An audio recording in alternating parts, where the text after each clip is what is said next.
like, don't quit, find a way not to quit. Like, that's the number. I think a lot of people just quit, but it's about perseverance, and also recognizing what idea is the idea or project to really put, because I do believe it's important to, you want to have a lot of irons in the fire, but you want to put all your eggs in the basket that deserves. This episode is brought to you by the best-selling book, Rise of the Film Entrepreneur, How to Turn Your Independent Film into a Money-Making Business. Learn more at filmbizbook.com. I'd like to welcome to the show Max Barbakow. How are you doing, Max? Good, man. How are you? Thank you for having me. Thank you for being on the show, man. I've always said, I told my wife this, and it didn't happen. When my wife was pregnant, I said, if we have boys, my boy is going to be named Max Ferrari, which would be a dope name. That would be an amazing name. I actually wanted to go Maximus, Max for short. Let's just go straight up. Let's do this if we're going to go. And she's like, I'm so glad we didn't have any boys because that would have been an argument. My mom wanted to name my brother Max. My brother's 7 years older than me. And my dad was like, nope, vetoed. Max is a name for an old dude who smokes cigars. My mom was like, all right, whatever. And then I come along. And I guess he had changed his tune, but he did not like it initially. I'll take it though. Absolutely, man. So, before we get started, man, how did you get started in the business? It kind of happened with Palm Springs, but I grew up in a fam that really valued movies, so it was always kind of something that I was allowed to dream about doing, which is cool. I know a lot of people, it's like a very foreign thing. And I grew up in Santa Barbara, California, just up the coast. So LA was kind of like nearby too. And it demystified the whole exercise of making stuff. And I just always knew I wanted to be a filmmaker. So started in documentary filmmaking, which seemed like a little more attainable, just because you could go out and shoot and then figure out what the story was kind of like as you were doing it, there was like a low, a less involved, less of a blank page to stare at, let's say. Started doing that, was doing freelance documentary stuff. I made a documentary about my adoption. That was a feature length film. That was kind of the first real thing I ever made coming out of college. Which is Mommy, I'm a Bastard. Mommy, I'm a Bastard. Which, by the way, that's a great story. I saw that clip on your website, Thanks, website. Man. It was so hilarious when your mom was telling the story. Like, hey, Mom, I'm a bastard. Yeah. But that must have been, as a filmmaker, that must have been cathartic just to kind of go through that whole process. Totally. Just to start something, it was the first thing I started and finished too. That's a big cathartic. That's a big thing for a filmmaker and a feature, no less. Exactly. And then to pour yourself into it in a very intense way and kind of do a lot of personal inventory and excavation and kind of feel like I had become someone else by the end of it. I'd kind of evolved.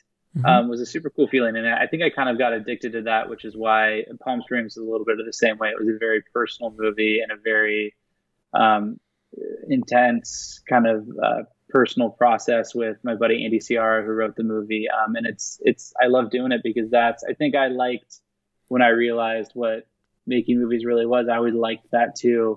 The idea that you would kind of chart your life through projects and kind of always go back to a moment and look at a project that you had made or something and think about where you were as you were making it.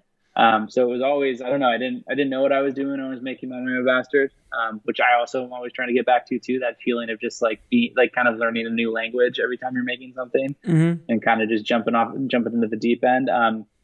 But it really was just a great exercise in every facet of the process. I cut that movie myself, shot that movie myself. I kind of produced it myself. My brother did the music. But I got my feet wet and I was able to get a job. I took that movie to a film festival and met a couple of the producers that had done Silver Linings Playbook. It was the year that was out, and I got a job because one of them had a kid that was adopted.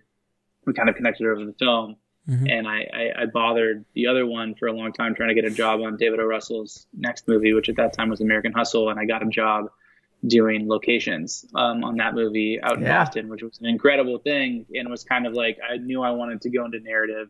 It was a dream, but that was kind of the bridge to go do narrative. Like the next year I went to film school at AFI. I kind of got into film school at the same time, and I was like, well, just watch that guy make a movie, just made my own movie. Now I could like kind of really feel like I'd kind of earned or like had the necessary experience to go into like directing on a set, you know, working with other department heads and stuff like that. And then AFI was great, and that was kind of like I met Andy Samberg there, who was a good buddy and a great collaborator, and made a lot of stuff together there with him. And out of school, decided we wanted to do a feature together. Went out to Palm Springs to brainstorm. Came back with the idea of Niles, and it kind of was a very unruly creative process from there. Like I know you said you like Groundhog Day, but it did not start as a time loop idea initially. We very much arrived at that a little into the process, but that's kind of how I got into making stuff. So okay, yeah, and you did a bunch of shorts with Andy as well. Yeah, and so I have to ask, because you know you've basically lived out the dream of most filmmakers around the world, whereas in you make a movie, it's there. You make a movie, you're kind of you're living the dream that every filmmaker dreams of, which is essentially, hey, I'm gonna go write my movie with my buddy, and we're gonna go attach, you know, an Oscar winner and really famous comedian and some other really amazing talent, and then we're gonna shoot it, and then we're gonna go to Sundance. We're gonna send it to Sundance, get accepted to Sundance, and then we happen to go there and sell it and make it the biggest sale by 69 cents ever at Sundance. I mean, you're essentially living the dream. So before we get to all of that amazing part of the story, how did you go from making shorts to going to Palm Springs to figure out an idea for a script, which, by the way, everyone listening right here everyone's got an idea. Everyone's writing a script. Yeah. How did you get that package? How did you get Andy and JK involved and the producer? Like, how did you get this whole thing off the ground? Well, the idea of going to make a feature after a lot of shorts in film school is just kind of an idea of desperation, kind of, you know, like we didn't want to wait around and wait for an opportunity, and we had been given the opportunity to make a lot of stuff already, and we didn't want that to go to waste. So it was like, we got to make something. Also, as I have been drilled so much in film school that I felt like I had lost my instincts a little bit. So like the mission with the movie was never to go attach big actors like that or even make it on the scale that we made it at. It was like, let's go make something weird that feels like us and could, you know, around one location in a way that would help us rediscover our instincts a little bit. And it evolved from that place into something, you know, after it wasn't even a wedding movie to begin with. It was I think it took place on New Year's, and it was an existential comedy. We like to say it was like an absurd version of Leaving Las Vegas, like the dark comedy version of that movie. Like a hipster goes to Las Vegas to die, and then learns the meaning of life, and decides to live. But it just evolved. It was kind of leaning into the process that we had kind of figured out for ourselves, Andy and I, which was locking ourselves in a room and trying to make each other laugh and try to make each other kind of acting as each other's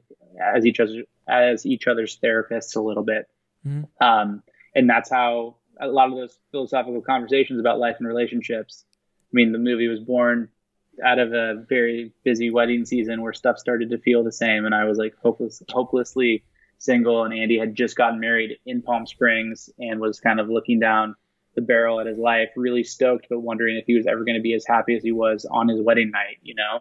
And kind of those things were ingredients in this kind of this alchemic exercise. And it just got to a place where, you know, putting two commitment phobes stuck at the same wedding together felt like a really fertile premise for a movie, putting characters in their own version of hell. And we just followed the idea and worked really hard at it. And by the time the script was good, it had obviously gotten way bigger than a little movie you could just go shoot in the desert. You know, there was like a time portal and dinosaurs and shit.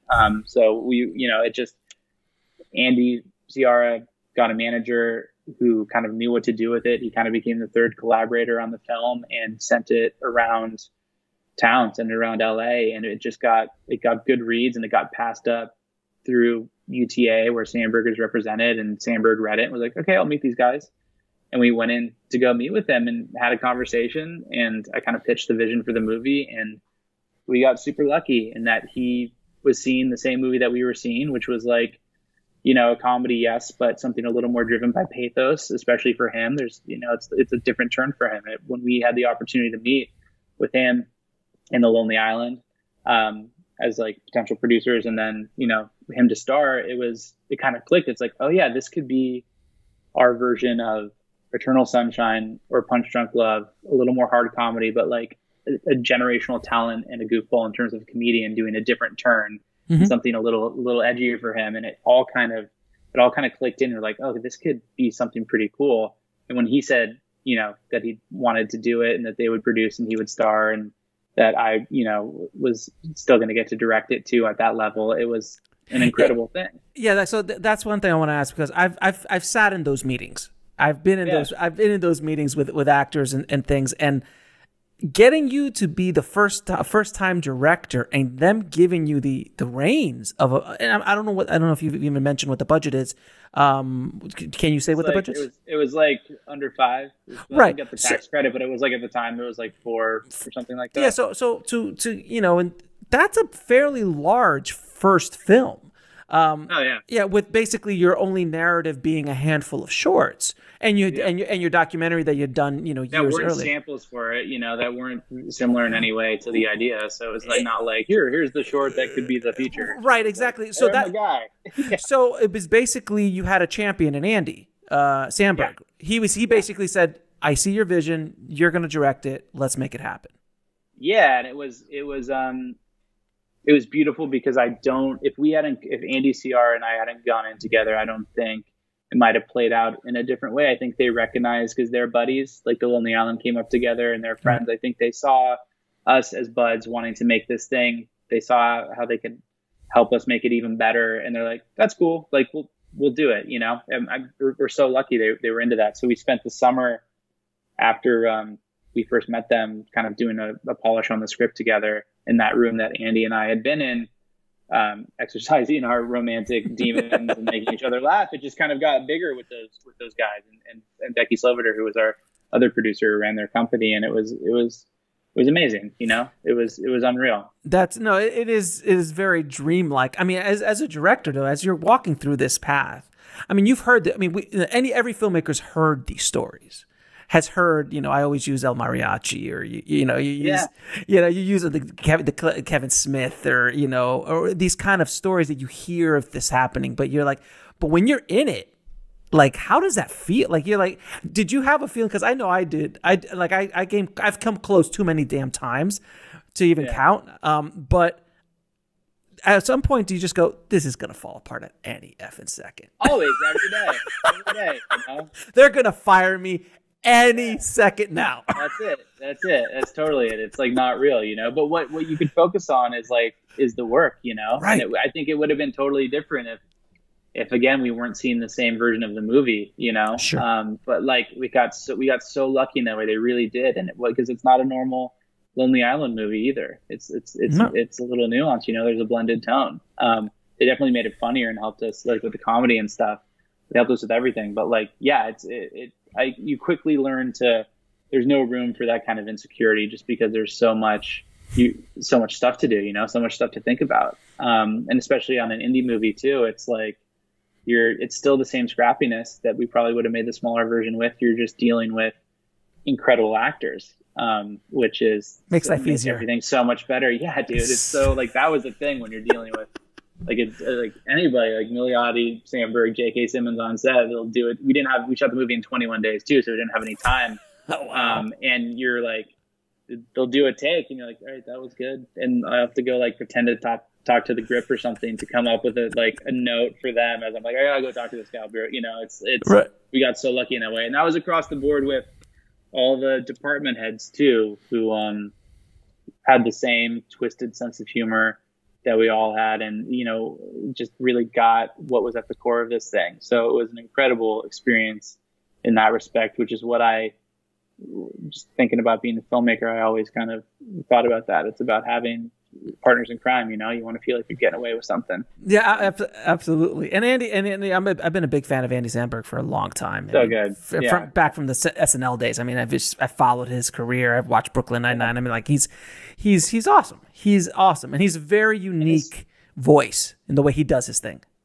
Totally, and filmmakers too. I didn't really realize it until we were working all together, but those guys were some of the first filmmakers that I looked up to when they were because they were just making stuff together and putting it on the internet, Channel 101, YouTube, all that stuff. And you're in high school, you're like, oh, these guys rule, like we should do that. Like some of the first stuff I made was like, like ripoffs of like Dear Sister and The Boo and stuff. So it was really, they're filmmakers too, not just comedians or performers. No, absolutely. Now, so at what point did the story turn into this Groundhog's Day-esque, time loop thing? Because, and please correct me, is Groundhog's Day the first time there was a time loop in a movie, in a comedy, or is it just the most famous version of it? I think so.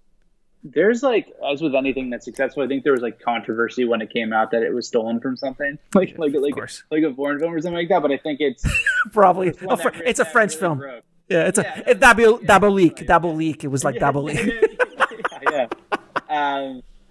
But yeah, it evolved. I mean, we just started thinking about, it really came from a place of character because we spent so much time working on like thinking about who these people were and their kind of compartmentalized versions of both like Andy Ciara and myself, Sarah and Niles. That came first, the foundations, and Roy came in like way later. That was like the last thing we put into the draft, like a third person. He was great. So great. It was so great. Right before we sent it out. Yeah. When that happened, when I watched, it's a spoiler alerts, everybody. But when that happened, when I saw that arrow just show up, I'm like, what? And then when you see it's like, oh, it's JK. Oh, yes, that's perfect. He was the best. He's like, no, we were trying to figure out schedule. He's like, no, I will be running through the desert. I will be doing all that stuff myself. Like this needs to happen, which is awesome. Is such a legend. All right. So working as a director, especially your first time working as on a project of this magnitude, how do you direct an actor like Andy Samberg, who's basically, he does very, very good improv, and he's kind of like, you just kind of like corral the lightning almost, because he's like lightning in a bottle all the time, right? Yeah, but he was very aware because we had done work on the script together, and he comes from a writing perspective too, and he was a producer on the movie, so it was like having when Cristin came in, it was the same way.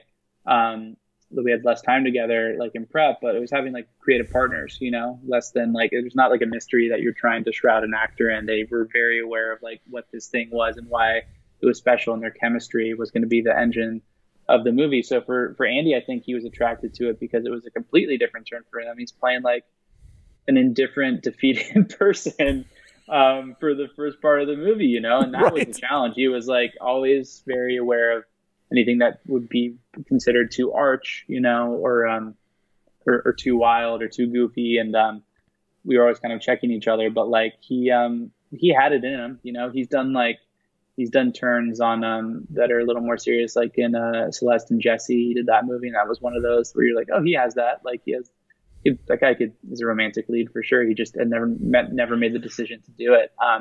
So it was honestly just like a lot of communication, and it was like on this one, I realized every actor, because we had a pretty big ensemble. It's like a two-hander, at its core, but there are a lot of different actors, and everybody worked in a really different way. So it's just about kind of like having that conversation up front. How do you like to work? Like what can I give you as a director? The way that I like to do things, it's like let's talk about how it could be of help to you. And with Andy, it was a lot of, and Cristin too, it was always a lot of like conversations beforehand. Like we did some rehearsals and then just trying different versions of it on the day, because we didn't have a lot of time, like I said. So it's like, let's get it right. Just that intangible feeling where it's like, this is the best version of it. Now let's go way this direction. And then we'll do one that is completely out of left field. And then you kind of make choices in the edit. So when working with someone like JK, who obviously is an Oscar winner, he's amazing. He's played some very intense guys in his films. I'm assuming there was some sort of intimidation just meeting him and having the potential of working with him. How does a first-time director direct an Oscar-winning actor? Like, what is that process like? I mean, I've had other guests, and I've worked with Oscar nominees as well in my work, and I just go, how do you want to be directed? Like, I'm just here, Yeah. because there's some people, like, if you're like, how can you direct Meryl Streep? Like, how does that work? Like, yeah. So I'm assuming JK similar. Yeah, I mean, he's intimidating just because of the roles that you associate him with, and he's also just been doing it for so long. Yeah. You know, he's such a pro and such a legend. But the thing that I realized is that everybody wants to be that's what they're there for. Actors want to collaborate. Actors want to be directed. You know, like he connected to the script and really liked the script, and he had worked with Samberg before too. So there was that familiarity. They had played father and son in I Love You, Man. So they were friends. So he was there to have a blast and give it a go. And like again, it's just communication. It's just how talking. You like to work. And also, like, how can we make this as easy for you as possible on our shitty little movie for you, legend? And it's like, I think he appreciated that too. And he came with so many ideas. That's the thing. It's like these people are legendary because they're so smart and so talented. But it is for them about the work. It's their, if they're not, J.K. Simmons is not resting on his Oscar. Again, I'm sure Meryl Streep isn't resting on any of her nominations. She's just trying to do work that can make her feel alive, probably. Yeah, it's just about how I think your answer is absolutely on point, which is communication. Like, just seeing, because everyone's different. Like, Meryl and Denzel might want to be talked to differently and worked with differently than JK did. And you just have to have that open, and then adjusting your directing style accordingly to them, not them adjusting it towards you, because that's not going to work as much. Yeah.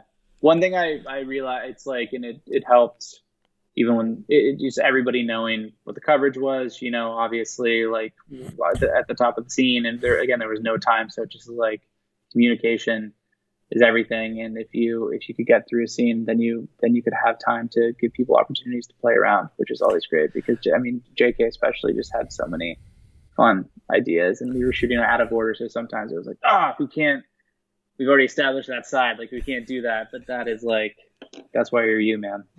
Right. When you work with people of that caliber, you just like, God, you make it think so easy. As a director, it makes life so much easier than having to pull everything. Now, what was your expectation for this film? I mean, obviously it has Andy Samberg, it has all these big, big stars, but it's still a little indie, 5 million below indie film, and in a marketplace that is full of, good content. What was your expectation for this? I mean, initially, before Samberg, it was like, let's raise $50,000 or something like that from friends and go make something and just get a notch in the belt. And that still is what it still was. It's like, let's ride the creative energy of this and go make it. And then when Samberg comes on board, like in that first conversation, we all agreed the goal was to go to Sundance, and sell the movie. Like, we weren't trying to go to a studio next. It was like, let's go make this on the sly and have a Sundance experience and see what we can do. And that was awesome that we got in. I got the call, and I almost didn't pick it up because I thought it was spam, and I picked it up, and it was a couple weeks earlier than I thought they would be calling. And it was a sprint to the Sundance deadline in the edit too. That was kind of crazy. And they wanted us, and then they wanted us in the U.S. dramatic competition too, which is like it's like 12 movies. Yeah. So I was like, oh man, they're taking this seriously. So it still was like, let's go, let's have a good time. Like, I learned very early on, even going into that first meeting with The Lonely Island, it's like, don't have any expectations. Just like enjoy the ride. If you have any expectations there, it's going to be way different than you think it's going to be. So like, we knew we had made something that we liked. We had no idea what to expect. We thought we had a good chance at selling it, but obviously not at the level that we did. And like, a lot of people kept telling us when we were in the edit, show it to friends and stuff, and it would be, it doesn't really feel like a Sundance movie to me. And it's like, oh, that sucks. like thanks for the note. Thanks. I think it helped us ultimately in the sale and in the reception, that it was there, we were in a year, there were a couple comedies, but not really, I think people, it was kind of a cathartic release for people in that festival experience to go see something that was like kind of full of joy and irreverence and a little different, and kind of an escape from what normally is a lineup filled with like amazingly poignant films that are really intense, heavy, and darker. Yeah. Heavy. So that helped, but like, I sat in the back in our screening in Park City, our premiere, and I had no idea how it really played. I know we got a laugh right at the beginning because it opens with a Lonely Island Classics card, and it was a room full of acquisitions people. So like that got a laugh. I was like, hey, we got one out of the way. But, I had no clue until we went to our after party and like offers started rolling in, and then the response on Twitter was cool. So it was a blur, man. It was truly insane. It was the first time you ever been to Sundance?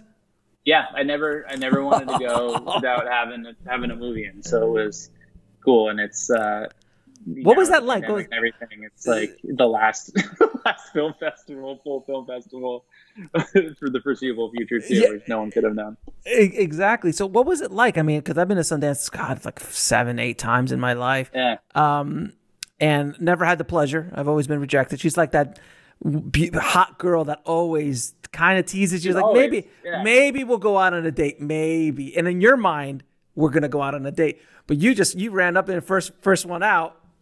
You got that date. I mean, even when you're there and you're on the date, you're like, is she gonna leave? Like, sure, should I leave? Like, what? Like, I don't. Is this? I don't know. It's like this.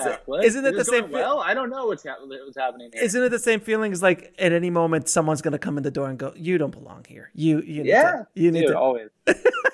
That's amazing. Always. So you go to Sundance, you have these amazing screenings, you're getting good stuff, and then offers are starting to come in from studios.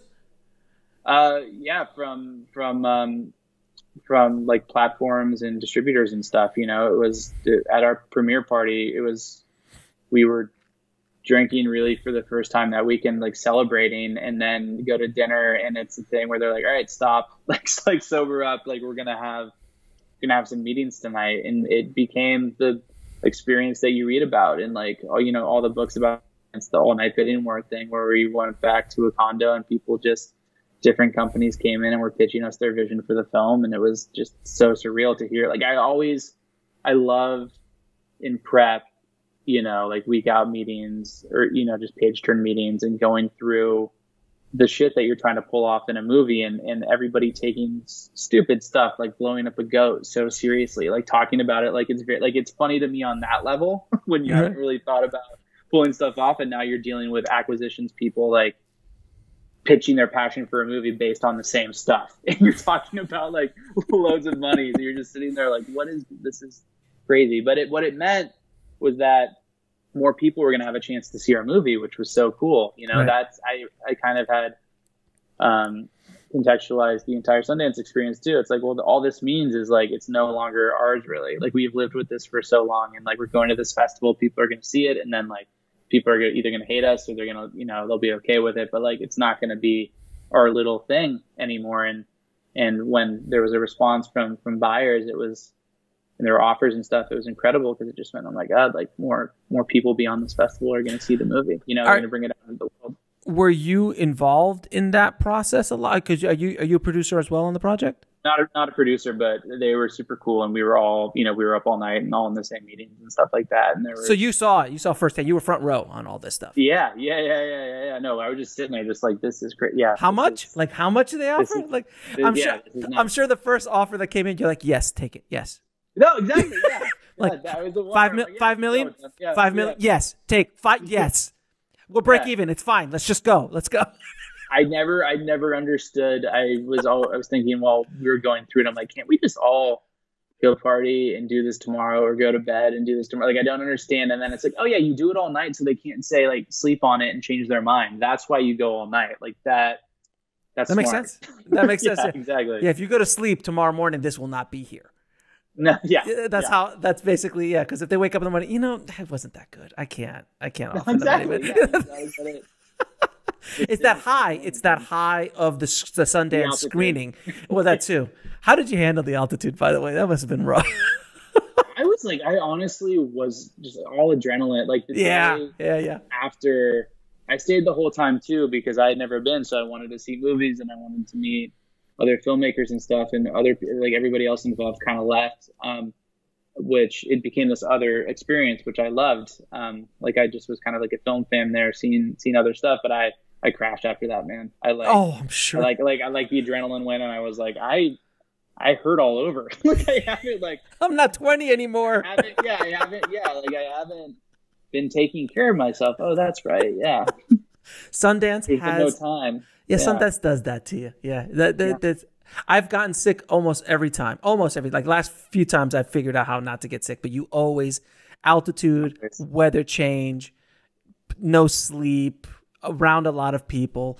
I'm really curious to see what's going to happen this year with Sundance now because it's COVID, and they can't have there has to be a virtual version of it, but they can't be. Park City's not there. Like you can't go to Park City. Yeah, no, and it's way different. I mean, I'm just so grateful that we had the Sunday. Like we could have played South by or Tribeca, which would have been awesome, but that would have been a completely different experience, you know? Right. So there's so many.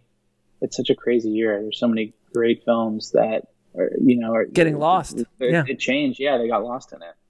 Now, how did you guys come up with the whole 17.5 and 69 cents? Like, how did that happen? That was Akiva, one of our producer, just came up with that. I think they're going back and forth, and 17.5 was the record. And they're like, well, if we're gonna tie the record, they add like a little 69, and I just love that so much. It's like my favorite. It's my favorite thing because it also just holds a mirror up to the absurdity of the entire process. That was Akiva like at 4 a.m. Like you should, yeah. And now the thing is too, I mean, the amount of press that you guys got off this sale was massive. I read somewhere that Hulu got like $50 million worth of press just because they bought it for 17.5 and 69, and that 69 cents probably got it about another million or two of press that would have gotten there. Yeah. No, totally. It worked out. But that must have been like, and I'm assuming everybody was bidding on it. But by the way, how did NEON get involved prior to the sale to Hulu, or they together? How does that work? They came in together. It was a partnership. Really? NEON on Hulu came in. Yeah, which to me, to begin with, was like pretty cool because that just feels of this time. It's like everything is going to live on a streamer. That, but if you could have, and you're going to have a great theatrical release, and we did do drive-ins with NEON, and it's out. Film Nation is now taking it out like around the world, like it's playing in Italy in theaters, and it's in Russia and Taiwan and stuff, which is really cool. But like that to me, I was like, oh, that's cool. That's a cool partnership. Like that feels like how most movies should enter the world now. It's like you figure out where it's going to live on a streamer, but then like team with a really cool taste-making company to give it a little bit of a cultural moment, right, and create a ripple. So that was always exciting to us. And they were great when the pandemic hit too, just kind of like calling an audible and figuring out a way to still make it special, right, despite the crazy circumstances. But they came in together, and they were great. When did it get released? What was the time? Like what month? July 10th. It was a rough one. So it was rough. It was like didn't that feel like so long ago too? And it was like, I don't even know. It feels like people years ago, doesn't it? Bread then. I don't know what stage of the pandemic it was, but it was definitely at the beginning it just felt like one big snow day or something. You're like, this is this is gonna be wacky and a little bizarre and maybe a little fun for a while. And July was definitely the point where I was like, God, fuck. No. Everyone just strap in because the garden that I just started giving me tomatoes and and I learned how to make a mean sourdough. Like it's I got the culture. Man. Exactly. Now I have to ask you, man, how so you have again you've lived the dream. I talk about the lottery ticket mentality. Like so many filmmakers, what you said was basically their entire distribution plan is we're going to make our $50,000 movie with no stars attached, and and our distribution model is to go to Sundance to get basically what you got. But the scenario, the timing, the cast, the story, everything it was a perfect storm, which is what a lottery ticket, like I've said, and I think even Robert and Kevin said this, like El Mariachi shows up today, no one cares. Clerk shows up today. It's not. No one's going to see it. It's not going to get. We don't see these directors. Those voices get squashed, or it's not what we know it as today. So everyone's always looking at this lottery ticket. At Sundance. Sundance is the lottery ticket. You won that lottery ticket. So I want to find out, what is it like winning the lottery ticket in regards to your career, in regards to how the town treats you now? Because you're the belle of the ball, man. You won Sundance, the biggest movie. You just didn't win Sundance. You sold the biggest movie ever at Sundance. So I'm assuming that comes with some sort of dancing, some sort of courting from people around. So how did the town treat you, and what was that experience like? A lot of meetings, you get to meet a lot of people. You get to just see, you get kind of a fuller concept of because we learned a lot putting the movie together too, right? We were we had to find financing after The Lonely Island came on, and we got to know kind of what the landscape was through the agencies and all that. But just getting to meet a lot of people, getting to see what projects exist, getting to kind of flirt and dabble and think about projects, and then realize, you always want to be self-generating like anyway, it's I'm stoked that I'm gonna get to work again. That was the other thing at Sundance. When it went well, I'm like, we're gonna get to make another movie someday. Someone's gonna pay. My mom is stoked. I'm employed at, it's there's still a lot of speculative conversations, which are, it's always hard to sort out what's real or not, but that's just kind of part of it. And I do say, I will say, I think the healthiest thing happened, which is that all this happened and I've been at home, there wasn't, I think it would have been a little different if we were able to go places or go do a press tour, and it just it doesn't quite feel real still. It feels not. What does feel real is having certain work to do and projects to get off the ground and stuff. That's really cool, and they're actionable now because of the success of the movie. Mm-hmm. So I mean, it's been cool, man. It's been the dream. It's always good to see something, or awesome to see something you made. People are engaging with it. It puts wind in your sails, Oh, that's why we do what we do. I mean, we make movies so people could watch it. Yeah, exactly. And the more people that watch it, the more people connect with it and actually like it. My God, that's the dream, And if you can get paid, awesome. If you get paid somehow and continue a career, why not? I love that. It's hey guys, we're gonna make another movie. This is awesome.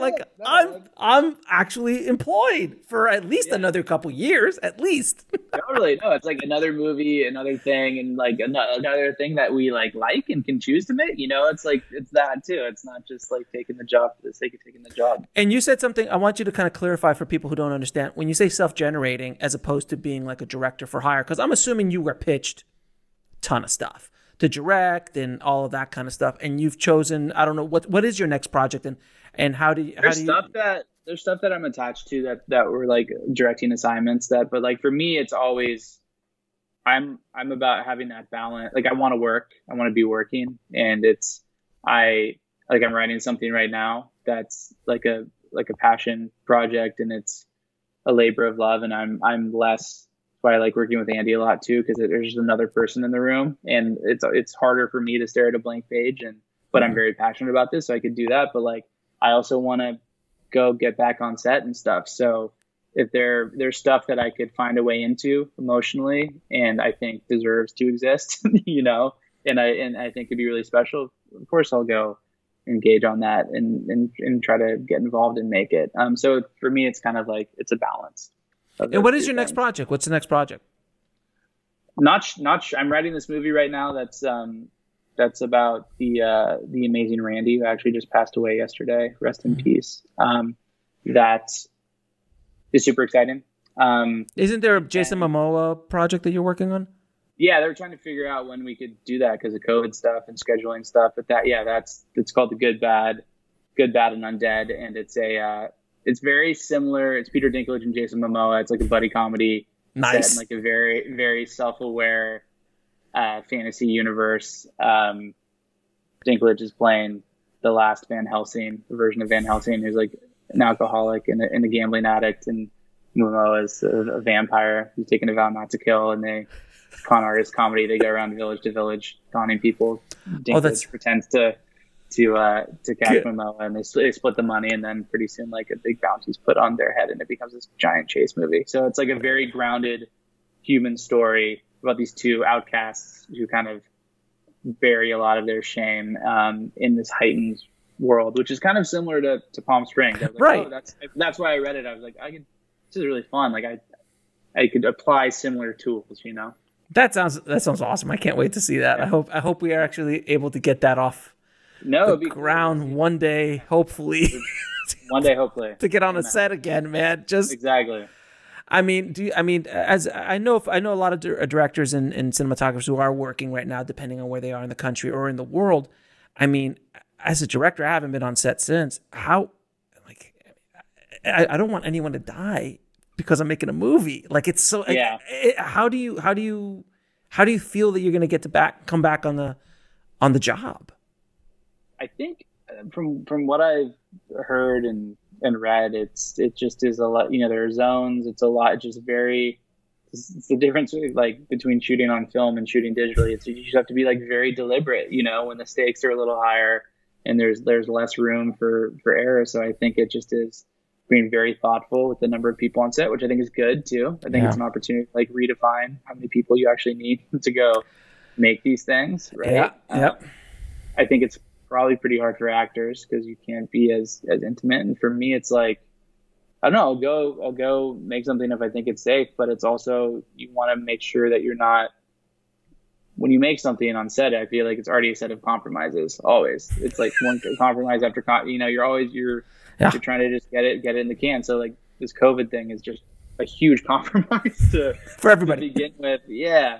So it's, I don't know, man. I don't think I'm close to going back to anything, but hopefully soon, hopefully in the new year.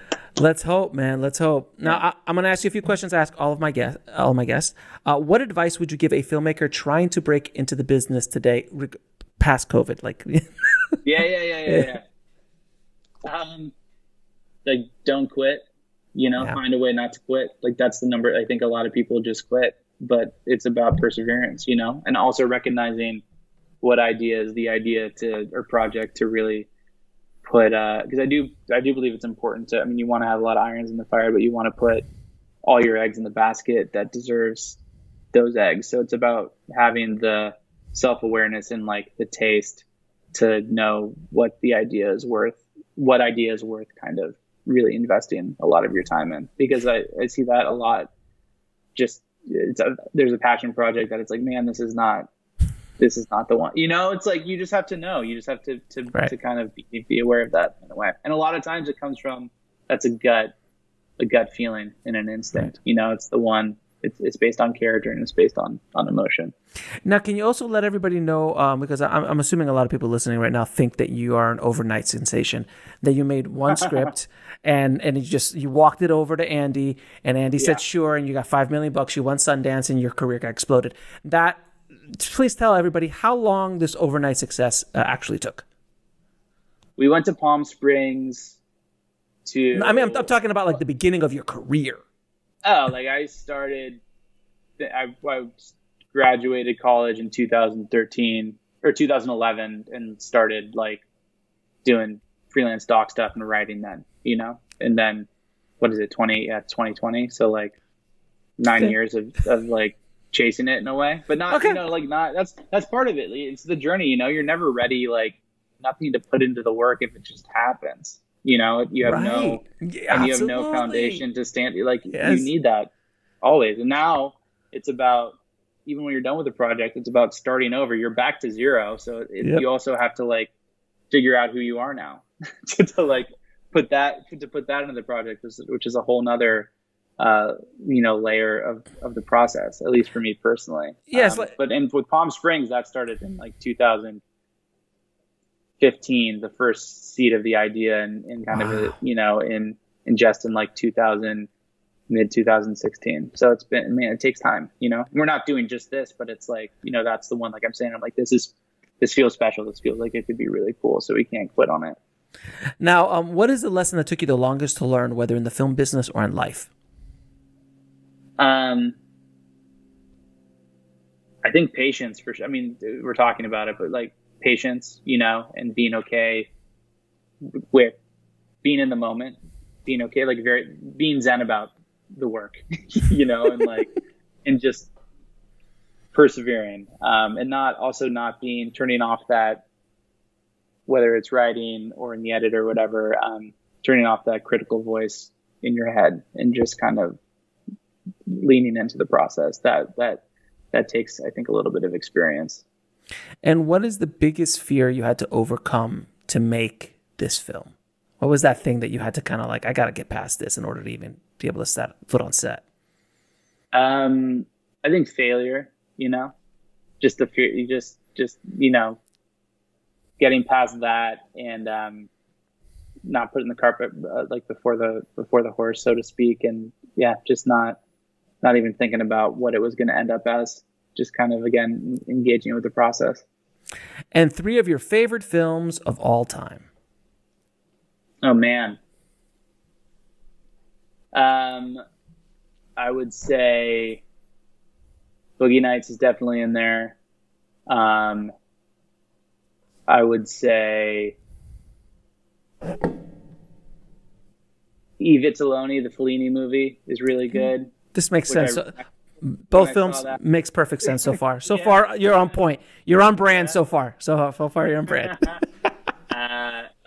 And I would also say I love Basketball a lot. I watched that again recently. Basketball! I haven't seen Basketball in forever. Like a very somehow underrated movie. It has aged well. I think it's gotten much better with age. It's like sports fandom has become even more ridiculous on that. It's like, it's so. And then it's that they actually created that entire sport. Yeah. Like there's rules. Yeah. The commitment. That's what, like, again, learning from The Lonely Island. And so it's just like the silliest stuff. Such commitment goes into that. And that's the genius of it. It's so, all that, the silliest stuff is always like so dense and so smart and so well thought out. Basketball, I just love. Excellent choices, my friend. Excellent choices. Max, it's been an absolute pleasure having you on the show, brother. I wish you continued success. You are an inspiration to all of us independent filmmakers out here. You have walked the path that many of us dream to walk. So I truly appreciate you sharing your adventures with us and continued success, man. I wish you the best. Thank you, man. I appreciate it. Thanks for having me.